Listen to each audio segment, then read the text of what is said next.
Hello प्यारे दोस्तों, मैं सुरेश कुमार आपका स्वागत करता हूं यूट्यूब के प्लेटफॉर्म से स्टडी विद गुरुजी में।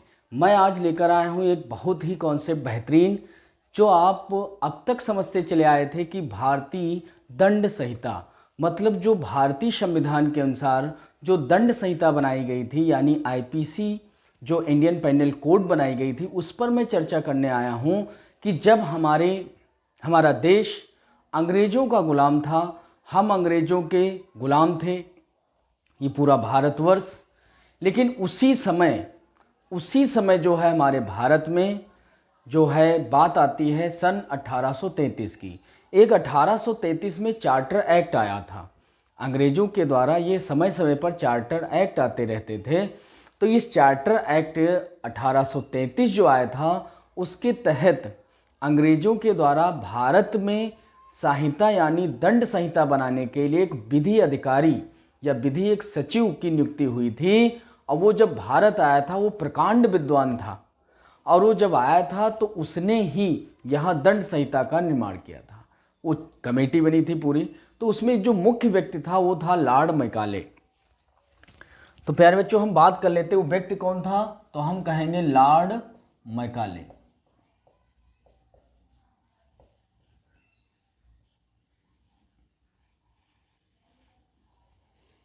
बात करिए कब की बात है, तो लॉर्ड मैकाले सन 1833 ईस्वी में जो चार्टर एक्ट आया था, उसके तहत उसका पद सृजित हुआ था और वो यहाँ भारत में आया था। उस समय तत्कालीन अगर गवर्नर की बात की जाए तो भारत के उस समय गवर्नर जो थे लॉर्ड विलियम बेंटिंग। कौन थे गवर्नर की अगर हम बात कर लें, गवर्नर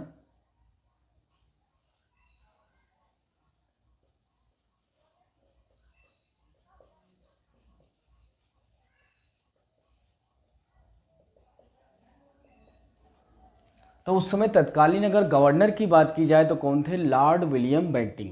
तो लॉर्ड विलियम बेंटिंग उस समय गवर्नर थे, सबसे पहले भारत के गवर्नर बने। तो इनके उस समय एक और बहुत बड़ी समस्या थी कि भारत में जो शिक्षा वाली व्यवस्था है कि किस आधार पर हिंदी शिक्षा पढ़ाई जाए, हिंदी माध्यम से, अंग्रेजी माध्यम से, या देसी भाषाओं में या विदेशी भाषाओं में पढ़ाई जाए, ये भी एक समस्या थी। उसका भी हल किया था लॉर्ड मैकाले ने। उस पर हम विशेष चर्चा ना करके सीधे लेकर चलते। लॉर्ड मैकाले ने, बस एक पॉइंट में बताना चाहेंगे, लॉर्ड मैकाले ने उस समय अंग्रेजी शिक्षा भारत में लागू कर दी थी। तो एक पॉइंट ऐसे भी अगर समझना चाहो तो अंग्रेजी शिक्षा अगर भारत में आई है, या अंग्रेजी भाषा जो आई है, अंग्रेजी भाषा में जो शिक्षा दी जा रही है, उसका कहीं ना कहीं श्रेय मुख्य रूप से लॉर्ड मैकाले को ही जाता है। ठीक है। और ये विधि अधिकारी बनकर आया था। तो विधि अधिकारी बनकर आया था, तो इसलिए विधि यानी संहिता यानी नियम यानी कानून बनाने की बात की, तो इसने ही इंडियन पैनल कोड यानी भारतीय दंड संहिता का निर्माण किया। मतलब हम कहेंगे आईपीसी का जो निर्माण किया है, इसने ही सन 1860 ईस्वी में किया था। किसने किया था, तो हम कहेंगे मैकाले ने किया था। बस थोड़ा आप धैर्यपूर्वक, क्योंकि अगर भारत के नागरिक हैं तो भारत के नागरिक होते हुए आपको क्या क्या अधिकार मिले हैं, क्या क्या हमें समझना चाहिए। क्योंकि बहुत सारे हमारे आस पड़ोस में दुर्घटनाएं हो जाती हैं, बहुत सारे हमारे ऊपर हो जाती है, किसी और के द्वारा कोई घटनाएं होती हैं या कोई अपराध हो जाते हैं, तो उसके बारे में हमें संपूर्ण जानकारियां थोड़ी बहुत होनी चाहिए। भाई पूरी जानकारी हम नहीं ले सकते, लेकिन कुछ जानकारियां आपको होनी चाहिए, ताकि आप अगर कोई कॉम्पिटिटिव एग्जाम दे रहे हैं या आप कोई पढ़ाई कर रहे हैं, उसके तहत भी ये सारी जानकारी आपके कोर्स में भी होता है, और कॉम्पिटिटिव एग्जाम दे रहे हैं उसके लिए तो बहुत इंपॉर्टेंट टॉपिक है। तो इस तरह आप धैर्यपूर्वक थोड़ा आप 5 मिनट समय दीजिए, आपको सारी बातें समझ में आ जाएंगी। तो लॉर्ड मैकाले ने किया था ये आईपीसी धारा। तो अब आपने इससे क्या समझा, 1860 ईस्वी में क्या हुआ है, इन जो है दंड संहिता का निर्माण हुआ। अब ये जब निर्माण हो गई, तो निर्माण होने के बाद अब भारतीयों पर लागू हो गई। अब फिर क्या हुआ, सन 1947 में, 15 अगस्त सन 1947 में हमारा देश आज़ाद हो गया। बात हम करते हैं 15 अगस्त सन 1947। 15 अगस्त सन 1947 को हमारा देश आज़ाद हो गया। आज़ादी जब हमें मिल गई तो सारा कार्यभार यानी कुछ जो भी नियम संहिता कानून जो भी लागू करने की बात आएगी, वो सारी जिम्मेदारी भारतीयों पर आ गई। और जब भारतीयों पर आ गई तो अब भारतीयों ने क्या किया, जो 1860 में लॉर्ड मैकाले ने इंडियन पेनल कोड बनाया था, भारतीय दंड संहिता, उसी को कुछ फेरबदल करके संपूर्ण तरीके से भारत में वही लागू हो गई। तो एक तरीके से देखा जाए भारत अंग्रेजों से मुक्ति पा गया था सन 1947 में, लेकिन जो दंड संहिता है, जो नियम कानून की व्यवस्था है, उसमें हम आज भी बंधे हुए हैं और अंग्रेजों की जो बनाई हुई दंड संहिता है उसको आज भी हम लिए बैठे हैं, उसको आज भी हम अपना रहे हैं, उसमें कोई बदलाव नहीं किया। इसीलिए कहा जाता है क्या, भारतीय दंड संहिता सन 1860, IPC Indian penal code, Indian penal code यानी आईपीसी धारा, यानी आपने पढ़ा होगा, सुना होगा, जब सुनाया जाता है, जब पुलिस वाले कोई जाते हैं तो उस समय आईपीसी धारा बताते हैं, तो आईपीसी मतलब इंडियन पेनल कोड के तहत। तो इस प्रकार आप देखेंगे भारतीय दंड संहिता सन 1860 क्यों लिखा है, क्योंकि उसमें लॉर्ड मैकाले जो आया था उसी ने ही इसका निर्माण किया था। तो इस प्रकार आईपीसी धाराएं। दूसरी होती है दंड प्रक्रिया संहिता सन 1973। ये दंड प्रक्रिया संहिता बनाई गई, कुछ प्रोसीजर बनाए गए हैं, मतलब क्रिमिनल प्रोसीजर कोड। मतलब क्रिमिनल प्रोसीजर कोड क्या होता है, ये सन 1973 में बनकर तैयार हुआ था। तो ये दूसरा आपका दिख रहा होगा, भारतीय दंड संहिता 1860 आईपीसी हो जाएगी, दंड प्रक्रिया संहिता 1973 क्रिमिनल प्रोसीजर कोड हो जाएगा। और इसी प्रकार भारतीय साक्ष्य अधिनियम सन 1872 है, तो इसे हम कहते हैं इंडियन एविडेंस एक्ट सन 1872। तो इस प्रकार देखेंगे 3 प्रकार की धाराएं हमारे वहाँ चलती हैं, लेकिन इन सबसे बड़ा अगर कोई है तो हमारे भारत का संविधान है, इंडियन कॉन्स्टिट्यूशन। मतलब इस भारत का जो संविधान है उससे बड़ा कोई चीज नहीं, वो भारतीय जो संविधान है, उस संविधान, भारत के संविधान के नीचे ये सब है। संविधान सर्वे सर्वा है, संविधान के अंडर ये सारे आते हैं। संविधान में जो बातें बताई गई हैं, मौलिक अधिकार बताए गए हैं या मौलिक कर्तव्य जो भी बताए गए, उनका पालन करते हुए वो किसी तरह ना टूटे, ऐसा कुछ इसमें प्रावधान किया गया।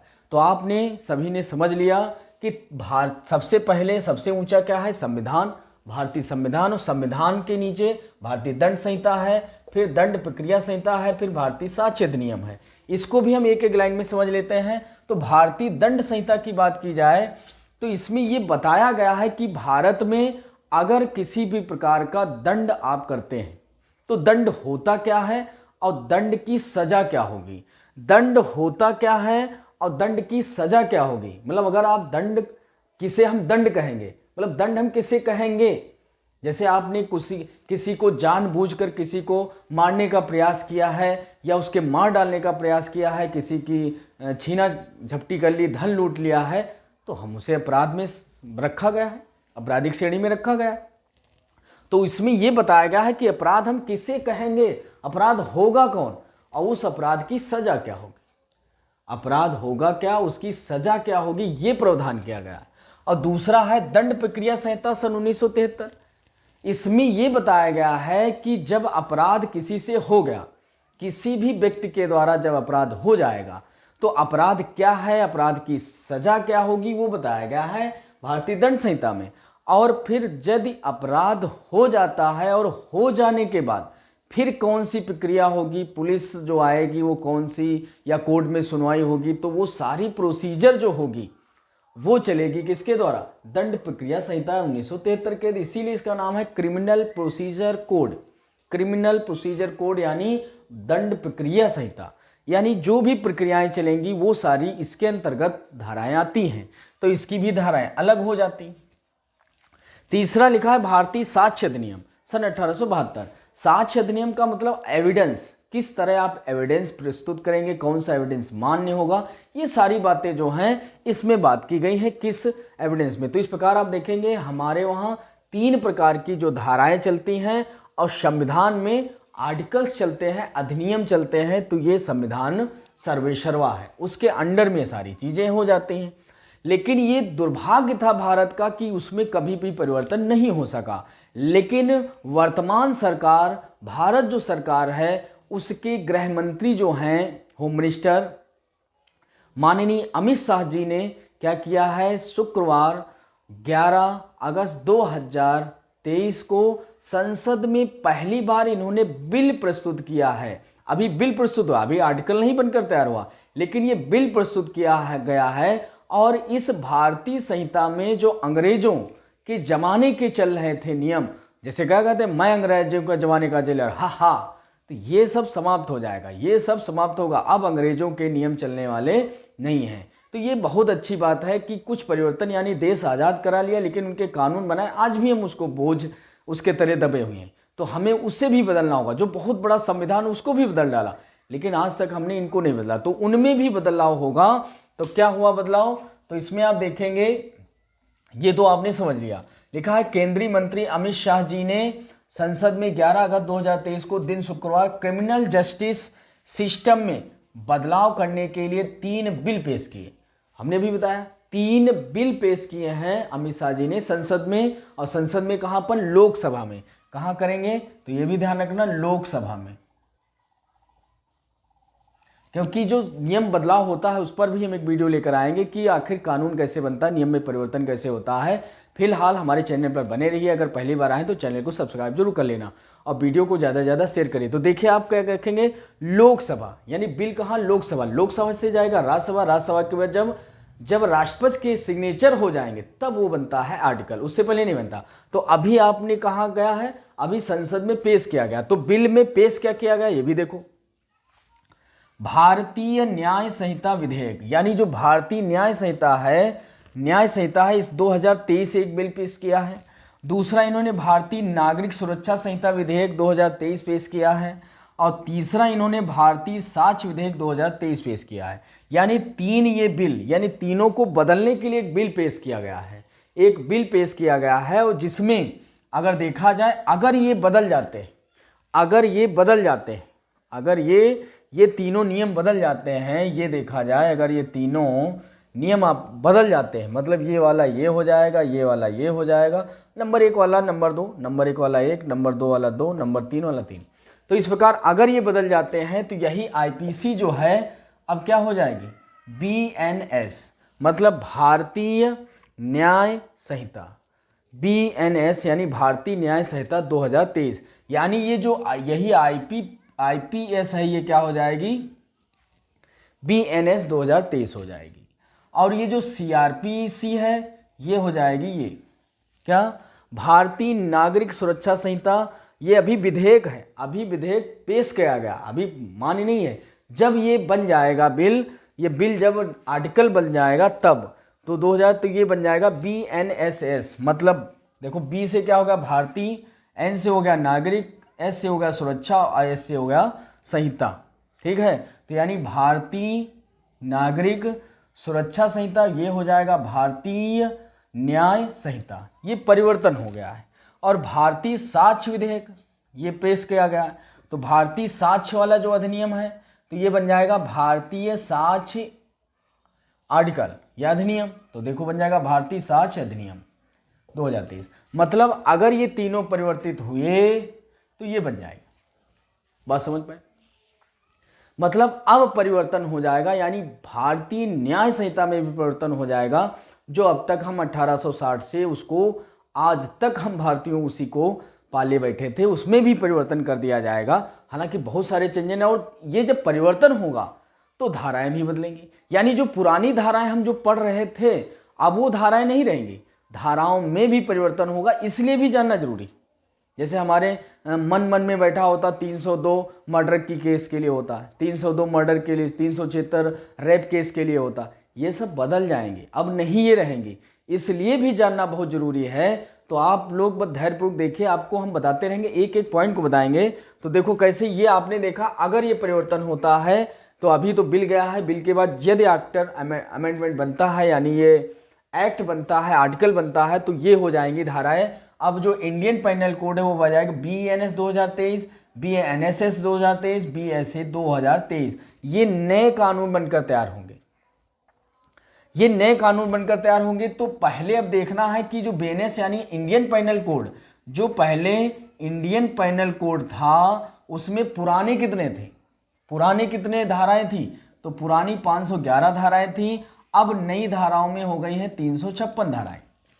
पुरानी थी 511, अब हो गई हैं 556 धाराएं, मतलब कम कर दी गई। और ये जो आज का परिवर्तन हो रहा है उसमें अपराधी को दंड देना नहीं है, उसको सुधार करना, मतलब उसमें सुधार आए, उसमें चेंज आए, ये रखा गया। और जो न्याय प्रक्रिया है उसको बहुत लंबा नहीं खींचना है, थोड़ा जल्दी से जल्दी न्याय मिले। तो ये सारे चेंजेज आए हैं, उनका सारी मतलब इसमें आपको डिटेल में मिलेगा। इसका वीडियो हम अलग से लाएंगे जब पूरा अमेंडमेंट बन जाएगा। तो आगे चलते हैं, फिर देखेंगे जो BNSS मतलब भारतीय जो नागरिक सुरक्षा मतलब विधेयक है या संहिता है, नागरिक सुरक्षा संहिता, उसमें जो पुराने समय में जो थे वो कितने थे धाराएं, 484, और आज कितनी हो गई, 533, यानी बढ़ा दी गई, यानी इसमें घटा दी गई, इसमें बढ़ा दी गई। और आगे चलेंगे बी से भारतीय साक्ष्य जो अधिनियम होगा उसमें क्या होंगे, ओल्ड में 167 थी और आज कितनी हो गई, 170। यानी इन धाराओं में भी चेंज हुआ है, कुछ कम ज़्यादा भी हुई हैं, इसलिए भी जानना जरूरी। कुछ बहुत सारी धाराएं हैं लेकिन हम सारी धाराएं नहीं, लेकिन दो चार कुछ इंपॉर्टेंट हैं उनको हम बताना चाहेंगे कि आप उनको भी समझ लीजिए। तो आप देखिए ये बात हो गई, लेकिन अब आपको ये समझना होगा कि ये 2023 में अचानक चेंज कहाँ से आया। ये कमेटी 2020 में ही बन गई थी, ये समिति 2020 में बन गई थी और 2020 में जब बन गई थी तब से कार्य कर रही है, अब जाकर इसमें परिवर्तन हो पाया। तो ये कमेटी क्या थी, तो समिति के अध्यक्ष कौन थे, ये जो कमेटी बनी थी समिति के अध्यक्ष कौन थे, मार्च 2020 में केंद्रीय नेशनल लॉ यूनिवर्सिटी के प्रोफेसर डॉक्टर रणवीर सिंह ने की। मतलब इसकी अध्यक्षता किसने की है, डॉक्टर रणवीर सिंह ने। ये है क्या, नेशनल लॉ यूनिवर्सिटी के प्रोफेसर साहब, ये अध्यक्ष हैं। फिर से याद रखो, नेशनल लॉ यूनिवर्सिटी के प्रोफेसर डॉक्टर रणवीर सिंह की अध्यक्षता में ये कमेटी बनी थी और उसमें अब तक वो कार्य कर रहे थे। अब इसमें चेंजेज हुए हैं, ये चेंजेज हुए हैं। और फिर आपको समझना होगा कुछ नए परिवर्तन हुए हैं, जैसे धारा 150 में कुछ प्रावधान कुछ बदले गए हैं, कुछ पुराने जैसे थे उसमें चेंजेज हुआ, क्योंकि अब अपराध सिर्फ शारीरिक नहीं हो रहा है, आर्थिक केवल नहीं हो रहा, अब कुछ मीडिया के माध्यम से, मतलब कुछ डिजिटलीकरण के द्वारा, डिजिटलीकरण हो गया जिसके कारण डिजिटल अपराध भी होने लगे। तो उन पर भी चर्चाएं की गई हैं। डिजिटल के द्वारा अगर कोई छेड़छाड़ की जाती है या कोई देशद्रोह किया जाता, उसमें बहुत सारे चेंजेज हुए हैं। जैसे इसमें लिखा राजद्रोह के लिए सज़ा 3 वर्ष थी या फिर आजीवन थी, लेकिन अब कारावास था, जिसे अब 7 वर्ष आजीवन कारावास कर दिया गया। और इसके अलावा देशद्रोह मतलब और डिजिटल के द्वारा अगर कोई अपराध होता तो वो सारे उसमें चेंजेज हुए हैं। उस पर डिटेल में बाद में चर्चा हम करेंगे जब पूरा अमेंडमेंट बन जाएगा। तो इतना आपका हो जाएगा। अब हम कुछ धाराओं की बात कर लेते हैं। बदलाव के बाद धाराएं बदलकर हो जाएंगी, अभी हुई नहीं, हो जाएंगी। तो यानी क्या हो जाएगा, 63, यानी जिसे हम पढ़ते आए हैं 376 धारा होती है किसकी, रेप की, वो हो जाएगी किसकी, 63। धारा 63 जो होती है, यानी आर्टिकल जो आपका 63 है, 63 वो रेप केस के लिए यानी बलात्कार के लिए कौन सा होगा, 63 धारा।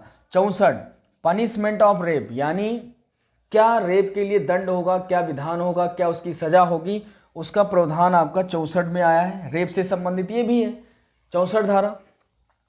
फिर है 70 में गैंग रेप है, गैंग रेप के लिए 70 धारा बनाई गई है। 79 डॉरी डेथ, मतलब अगर दहेज के उत्पीड़न यानी मृत्यु बहुरियों की दी जाती है, जो वधु को एक दहेज के लिए अगर कोई दंड किया जाता है, दहेज के लिए मृत्यु की जाती है, तो उसके लिए धारा 79 है। अब देखो 301 चोरी के लिए है, और ये 302 जो ज़्यादातर लोग माइंड में बसा हुआ है, 302 क्या है, मर्डर के लिए। ये हो गई है स्नेचिंग यानी लूटपाट के लिए, लूटपाट, थेफ्ट मतलब चोरी के लिए है। ये 301 चोरी के लिए है, 302 स्नेचिंग मतलब लूटपाट के लिए है, और 307 क्या है, रॉबरी, चोरी के लिए है, ये भी चोरी से संबंधित है, रॉबरी। और 308 जो है वो डकैती, मतलब जो डकैती की जाती है उसके लिए होती है। मतलब कुछ धाराएं हम लेकर आए थे, बहुत ज़्यादा धाराएं हम लेकर नहीं आए, लेकिन सारी धाराओं में लगभग चेंज आए हैं, उनके नंबर भी बदल गए, कौन नंबर की कौन थी वो सारे चेंजेज हो गए हैं। इसलिए भारतीय दंड संहिता जो अब हो गई है उससे क्या किया, इसमें परिवर्तन हो गया। भारतीय न्याय संहिता 2023 इसमें परिवर्तन हो गया है, तो हमें इसको थोड़ा बहुत जानना होगा। यहाँ से हमने बहुत सारी जानकारियाँ आपको हम थोड़ी बता दिए हैं। बहुत लंबा वीडियो हम नहीं खींचना चाहते हैं, इसलिए हम यहीं पर विराम देते हैं। और यहाँ तक अगर आपको थोड़ा भी अच्छा लगा हो तो कुछ पॉजिटिव कमेंट देना और वीडियो को ज़्यादा से ज़्यादा शेयर करें, ताकि भारत के नागरिकों को कुछ इसके बारे में जानकारी हो, कुछ समझें, कुछ जानें, और आप भी इसको अपने परिवार के साथ शेयर करिए, जानिए, बातों को शेयर करिए, ताकि हम भारतीय संविधान, भारतीय की जो न्याय संहिता है उसके बारे में कम से कम थोड़ा बहुत ज़रूर जानें। और यहाँ तक आपने विजिट किया उसके लिए धन्यवाद। जय हिंद, जय भारत।